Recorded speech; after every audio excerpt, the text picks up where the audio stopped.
கர்த்தருடைய பரிசுத்த நாமத்துக்கு மகிமை உண்டாவதாக. திரும்பவுமாய் உங்கள் ஒவ்வொருவரையும் இயேசு கிறிஸ்துவ நாமத்திலே சந்திக்கிறதுல கர்த்தருக்குள் மகிழ்ச்சி அடைகிறோம். கர்மேல் சபையின் சார்பாக எங்கள் வாழ்த்துக்களையும் அன்பையும் உங்கள் ஒவ்வொருவருக்கும் தெரிவித்துக் கொள்கிறோம். இந்த செய்தியை கேட்கிற இதை பார்க்கிற ஒவ்வொருவரையும் கர்த்தர் ஆசீர்வதிப்பாராக.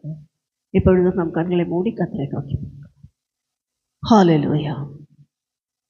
ஸ்தோத்திரிக்கிறோம் கர்த்தாவே, கிருபையும் மகா இரக்கமும் நிறைந்த எங்கள் நல்ல தகப்பனே, உடைய பாதத்தில் எங்களை அப்பா ஒப்பு கொடுக்கிறோம். எங்கள் தேவன் எங்களோடு கூட பேசுகிறவர், எங்களோடு கூட இருக்கிறவர், எங்களை நடத்துகிற தேவன், எங்களை ஒவ்வொரு நாளும் பழக்க வைக்கிற தேவன், பரிசுத்தமாக்குகிற தேவன், பலப்படுத்துகிற தேவன், எங்களை ஆண்டு கொள்ளுகிற பரிசுத்தர். உம்முடைய பாதத்தில் எங்களை ஒவ்வொருவரையும் ஒப்புக் கொடுக்கிறோம். விசேஷமாய் இந்த செய்தியை கேட்கிற ஒவ்வொருவரையும் ஒப்புக் கொடுக்கிறோம். இப்பொழுதே உடைய வல்லமை அப்பா ஒவ்வொருவர் மேலும் பிரவேசிக்கும்படி நாங்கள் ஜெபிக்கிறோம். ஒவ்வொருடைய ஆவி ஆத்துமா சரீரத்தை உயிர்ப்பிக்கும்படியான தேவ வல்லமை அப்பா நிரப்பும்படி நாங்கள் ஸ்தோத்திரிக்கிறோம். எல்லா அந்தகார கட்டுகளுக்கும் விலக்கி போடுங்க. சாசன் கிரியைகளுக்கு எங்கள் ஒவ்வொருவரையும் விலக்கி வேலி அடைத்து பாதுகாத்துக்கோங்க. தேவ வல்லமை தொடர்ந்து எங்களை ஆசீர்வதிக்கட்டும். எங்களோடு கூட நீர் பேசுகிற தேவன் அப்பா, நீங்க பேசுங்கப்பா. உடைய பரிசுத்த ரத்தத்தினாலே எங்களை கழுவி சுத்திகரிங்க. உங்க சத்தத்தை கேட்கும்படி, உடைய சத்தத்துக்கு செவி கொடுக்கும்படி எங்களை ஒவ்வொருவருக்கும் தேவ பயத்தினாலே நிரப்புங்கப்பா. பரிசுத்த ஆவியானவரே ஒவ்வொருவரையும் நிரப்புங்க. ஒவ்வொருடைய தேவைகளை சத்திங்க. குறைவுகளை மாற்றி போடுங்க, வியாதிகளை நீக்கி போடுங்க, பலவீனங்களை மாற்றி போடுங்க. சூழ்நிலைகள் மத்தியிலே கர்த்தருடைய பிள்ளைகளோட கரங்களை பிடித்து, இதோ நான் இருக்கிறேன், நீ பயப்படாதே என்று சொல்லி வழி நடத்துங்கப்பா. தேவ கரத்தில் அர்ப்பணிக்கிறோம். இயேசுவின் நாமத்தில் பிதாவே, ஆமென். கர்த்தருடைய பரிசுத்த நாமத்துக்கு மகிமை உண்டாவதாக. கர்த்தர் நல்லவர், அவருடைய கிருபை என்றும் உள்ளது. இந்த நாளிலும் ராஜ்யம் என்கிற தலைப்பின் கீழே நம்ம ஒரு சில காரியங்களை பார்க்கும்படி பரிசுத்த ஆவியானவர் நமக்கு உதவி செய்வாராக. ஒரு பைபிள் ஸ்டடி போல சில காரியங்களை ஆவியானவர் சொல்லிக் கொடுக்கிறதை நாம் கற்றுக்கொள்ள கர்த்தர் தாமே நம்ம ஒவ்வொருவருக்கும் கிருபை தருவாராக. கர்த்தர் என்ன செய்கிறார்? ராஜ்யங்களை ஸ்தாபிக்கிறவராய் இருக்கிறார். ராஜாக்களை ஏற்படுத்துகிறவராய் இருக்கிறார். அவர் தான் ராஜாக்களை தள்ளி ராஜாக்களை ஏற்படுத்துகிற தேவர் என்று சொல்லி தானியேல் சொல்லுகிற தானியேல் புஸ்தகத்தில் நாம் வாசிக்கிறோம். எல்லாம் அவர் கையின் கீழ் இருக்கிறார்கள். அவர் சொல்ல ஆகும், அவர் கட்டளையிட நிற்கும். இந்த ராஜ்யங்களும் அப்படிதான். ஆதியாகமத்திலிருந்து இன்றைக்கு வரைக்கும் தேவனுடைய தீர்மானத்தின்படி மாத்திரமே இந்த ராஜ்யங்கள் கட்டப்பட்டு வருகிறது. கர்த்தருடைய பரிசுத்த நாமத்துக்கு ஸ்தோத்திரம். இந்த ராஜ்யத்தின் மகிமையை நாம் பார்க்கும்போது அவருடைய தீர்மானத்தின்படிதான் ஒரு ராஜா ஒரு காலத்தில் ராஜாவாக்குறான். அது நேபுகாத்நேச்சாரா இருந்தாலும் சரி, எகிப்தின் ராஜாவாகிய பார்வோனா இருந்தாலும் சரி, சீரிய ராஜாவா இருந்தாலும் சரி, பெலிஸ்தியரின் ராஜாவா இருந்தாலும் சரி, எந்த ஊர் ராஜானாலும் நம்ம மகாராஜா சொன்னாதான் உட்கார முடியும், இல்லைன்னா உட்கார முடியாது. எந்த ராஜ்யமா இருந்தாலும் அவர் சொன்னாதான் ஸ்தாபிக்கப்படும், இல்லைன்னா அழிக்கப்படும். இது தேவனுடைய திட்டத்தின்படி நடந்து வருகிறது. அதிலிருந்து பார்க்கும்போது பாபில் என்கிற இந்த பாபிலோன் ராஜ்யம் கட்டப்பட்ட நாட்களில் இருந்து அது அழியும் வரைக்கும் அநேக காரியங்கள் நடந்தது. நடுவில் எத்தனையோ ராஜ்யங்கள் வந்தது. எகிப்தின் சாம்ராஜ்யமாய் வந்தது. இஸ்ரவேல் பூத்து குலுங்கினது. பிற்பாடு சீரியர்கள் இஸ்ரவேலை அழித்து என்ன செய்தார்கள்? அவர்களை சிதறடித்தார்கள். திரும்பவுமாய் பாபிலோனிய சாம்ராஜ்யத்தின் ராஜாவாக இருந்த நேபுகாத்நேச்சார் மூலமாய் இந்த இஸ்ரவேலின் சாம்ராஜ்யம் திரும்ப அழிக்கப்பட்டு சிறைபிடிக்கப்பட்டு கைது செய்யப்பட்டு அவர்கள் என்ன செய்யப்பட்டார்கள்? சிறை கைதிகளாய் பாபிலோனுக்கு கொண்டு போகப்பட்டார்கள். ஒரு மனிதன் தன்னோட ஒரே ஒப்பு கொடுத்தலினாலே பாபிலோனிலிருந்து விடுதலையாய் வந்தார். விக்கிரகாராதனை விட்டு வந்தார். ஆனால் இந்த ஜனங்களுடைய கீழ்ப்படியாமையினாலே திரும்பவும் அதே பாபிலோனுக்கு என்ன செய்தார்கள்? கொண்டு போகப்பட்டார்கள். கர்த்தருடைய பரிசுத்த நாமத்துக்கு ஸ்தோத்திரம். அதுக்கு பிற்பாடு மேதிய பெர்ஷிய சாம்ராஜ்யம் உருவானது, நமக்கு தெரியும் அதெல்லாம். அதுக்கு பிற்பாடு நமக்கு தெரிந்த கிரேக்க சாம்ராஜ்யம், அலெக்சாண்டர் என்கிற மகா அலெக்சாண்டருடைய சாம்ராஜ்யம் ஸ்தாபிக்கப்பட்டது. வேதத்தில் இருக்கிற அந்த தீர்க்க தரிசனத்தின்படி அது 4 ராஜ்யங்களாய் பிரிந்து ஒவ்வொரு அவருடைய தளபதிகளுக்கும் ஒவ்வொரு பகுதி கொடுக்கப்பட்டது. பிற்பாடு அதுவும் என்ன ஆயிற்று? ஒன்றுமில்லாமல் போய் பிற்பாடு ரோம சாம்ராஜ்யம் துளிர்த்தது. ரோம சாம்ராஜ்யத்தின் அந்த ஆளுகை அன்றையிலிருந்து இன்றைக்கு வரைக்கும் உலகம் முழுவதும் இருக்கிறதை நாம் பார்க்கிறோம். அதுதான் என்ன செய்யணும், அதிலிருந்து 10 ராஜாக்கள் வருவார்கள் என்று சொல்லி இந்த காரியங்கள் எல்லாம் தானியேல் சொல்லுகிறதை பார்க்கிறோம்.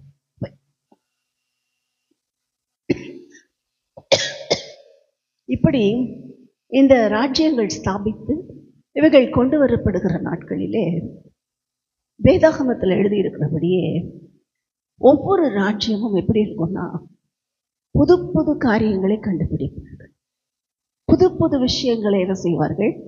சொல்லுவார்கள். அவங்களுக்கு சரி போனதெல்லாம் சொல்லி தருவாங்க, அவங்களுக்கு விருப்பமானதெல்லாம் ஜனங்களுக்கு கற்றுக் கொடுப்பார்கள். நேபுகாத்நேச்சார் அவருடைய சாம்ராஜ்யத்தில் ஒரு மந்திரவாதி கூட்டத்தையே வைத்திருந்தார். அவர்களுக்கு கல்தேயருடைய பாஷையிலே மந்திரம் செய்கிறதை சொல்லிக் கொடுத்தான். அது அவனுடைய ராஜ்யம். கர்த்தருடைய பரிசுத்த நாமத்துக்கு ஸ்தோத்திரம். இப்படி அவர்கள் விரும்புகிறதை அவர்களுக்கு கீழே இருக்கிற ஜனங்களுக்கு கற்றுக் கொடுத்து வந்தது அன்றைக்கு மாத்திரம் இல்லை, இன்றைக்கு நடக்கும். இன்னைக்கு என்ன பண்றாங்க? சின்ன குழந்தைக்கு மத வேற்றுமையை புகுத்தி இவங்கெல்லாம் நம்மால் இல்லை, இவங்கெல்லாம் ஒதுக்கப்பட்டவர்கள், இவர்கள் இந்தியர்கள் அல்ல, இவர்களை விரட்டுங்கன்னு சொல்லி குழந்தைங்களுக்கு சொல்லிக் கொடுக்க ஆரம்பிச்சிட்டு. கர்த்தருடைய பரிசுத்த நாமத்துக்கு ஸ்தோத்திரம். இதெல்லாம் தேவனுடைய திட்டம். ஆனாலும் இன்னொரு புறத்தில் தேவனுடைய சர்வ வல்லமையும் வெளிப்பட்டு கொண்டிருக்கிறார். அவருடைய வருகைக்காக, அவருடைய ராஜ்யம் ஸ்தாபிக்கப்படுகிறதற்காக ஒரு பக்கம் செயல்பட்டு கொண்டே இருக்கிறது. இந்த ராஜ்யங்கள் வந்தாலும் ராஜ்யங்கள் போனாலும் சங்கீதத்தில் வாசிக்கிறோம், ராஜ்யங்கள் தத்தளித்தது. அப்படி தத்தளித்தாலும் இன்னொரு ராஜ்யம் எழும்பினாலும் என்ன நடந்தாலும் நமக்கு ஒரு நம்பிக்கை இருக்கிறது. கிறிஸ்துவின் ராஜ்யம் சீக்கிரத்தில் ஸ்தாபிக்கப்படுகிற ஒரு நாட்களுக்குள் நாம் கடந்து போகும். அதுக்கு அடையாளமாக நமக்கு நல்லா தெரியும். எல்லாமே கலப்படமாயிடுச்சு தெரியும். நம்ம சாப்பிட்ற உணவுலேருந்து, நாம் யூஸ் பண்ணுற மருந்துலேருந்து எல்லாமே கலப்படம். நாம் சுவாசிக்கிற காற்று அதுவும் கலப்படமாயிடுச்சு. அதோட வருஷத்து நாமத்துக்கு ஸ்தோத்திரம். அதுலேயும் சுத்தம் இல்லை, எல்லாம் மாசுபட்டு போகுது. நாம் ஏற்கனவே பார்த்தது போல சூரியனிலே சுனாமிகள் உண்டாக்கி கொண்டிருக்கிறது. கதட வருஷத்து நாமது. ஏன்னா இங்கே ஃபுல்லாக புகை போட்டு இருக்கிற ஓசோன் மண்டலமே ஓட்டையாகி ஆக்சிஜன் இல்லாமல் என்ன ஆயிடுச்சு? அந்த வானத்தில் இருக்கிற சூரியன் கூட கருப்பு புள்ளிகள் விழுந்துருக்கு. அது சுனாமியாய் வரும் என்று, சூரிய சுனாமி என்று சொல்லி அநேக பகுதிகளை, அநேக கிரகங்களை கூட அழித்து போடும் என்று சொல்லி விஞ்ஞானிகள் கண்டுபிடிக்கிறார்கள். கர்த்தருடைய பரிசுத்த நாமத்துக்கு ஸ்தோத்திரம். சூரியனிலிருந்து சூறாவளி வந்து கொண்டிருக்கிறது என்று சொல்லுகிறார்கள். இப்படி அநேக காரியங்கள் ஒரு பக்கம் வேதத்தின்படி விஞ்ஞானத்தில் முன்னேற்றம். இன்னொரு பக்கம் பார்த்தீங்கன்னா ரோபோட்டிக் டெக்னாலஜி பயங்கர அட்வான்ஸாக போயிட்டு இருக்கு. அப்படியே மனுஷன் மாதிரியே, மனுஷி மாதிரியே அந்த ஆக்ஷன்ல இருந்து அவங்களோட கண்கள், அவர்களோட முக அசைவு எல்லாம் அப்படியே ஒரு ரோபோ அப்படி மனுஷன் மாதிரியே வச்சுட்டாங்க. அது மனுஷனா இல்லை பொம்மையான்னு தெரியல, ரோபோவான்னு தெரியல, ஒரே மாதிரி பண்ணுது. உடனே ஆஹா நாங்கள் கண்டுபிடித்தோம், பெரிய ஆளாயிட்டோம். இல்லை, கர்த்தருடைய பரிசுத்த நாமத்துக்கு ஸ்தோத்திரம். இந்த ரோபோட்டிக் டெக்னாலஜி தான் உலகத்தின் அழிவுக்கு காரணம் என்று வேதாகமம் அழகாய் தெளிவாய் நேர்த்தியாய் சொல்லி கொண்டிருக்கிறது. அதுதான் 666 என்று நாம் பார்த்து கொண்டிருக்கோம். இதுக்காக ஒரு பெரிய ஆள் வர வேண்டாம். இதுதான் 666. இப்போ ஒரு கடந்த வாரத்தில் வந்த ஒரு செய்தி, கர்த்தருடைய பரிசுத்த நாமத்துக்கு ஸ்தோத்திரம். தந்தி பேரும் இதில் நினைக்கிறேன், நியூஸில் ஒரு செய்தி வந்திருக்கிறது. ஒரு ரோபோட் வந்து நிறைய வேலைகளை செய்யும்படி யூஎஸில் பயன்படுத்தி இருக்கிறார்கள். டாக்ஸ் கலெக்ஷன் ஆஃபீஸில் மனிதர்களுக்கு பதிலாக இதை ரீப்ளேஸ் பண்ணி ஃபார்ம் வாங்குறது, ஃபில்அப் பண்ணி கொடுக்குறது, அவங்களுக்கு வேண்டிய காரியங்கள் எல்லாம் செய்கிறது, ஃபைல் பண்ணுறது எல்லாமே ஒரு ரோபோ பார்த்துட்ருக்கு. ரொம்ப நாள் பார்த்துட்டு வந்திருக்கு.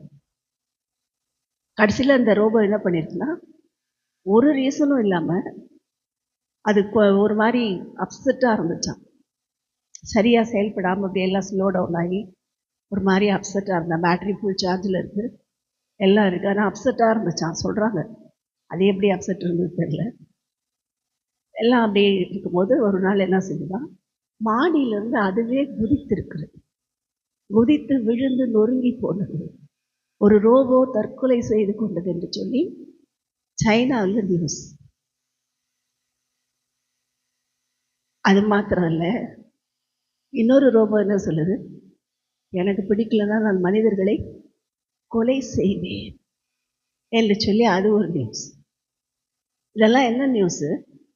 இப்படி வந்து தான் அந்த ரோபோட்டிக் டெக்னாலஜி பெருசாக அநேக தேவ பிள்ளைகளை அவர்கள் அழிக்கும்படி முற்படுவார்கள். இதெல்லாம் வேதத்தில் சொல்லப்பட்ட ரகசியங்கள், இயேசு கிறிஸ்துவின் ரகசிய வருகைக்கு பிற்பாடு நடக்க போகிற சம்பவங்கள். ஆனாலும் எல்லாம் ஆயத்தமாகிட்டு இருக்காங்க. ஒரு புறத்தில் ஏற்கனவே நாம் பார்த்தது போல 3 டைமென்ஷனல் போய் 5 டைமென்ஷனல் வியூஸ், அழகாக டெக்னாலஜி வந்துருச்சு. நீங்கள் இங்கே இருந்துக்கிட்டே வெறும் அந்த கண்ணாடி போட்டால் போதும் பார்க்க. இப்போ கண்ணாடி கூட இல்லாமல் பார்க்கலாம்.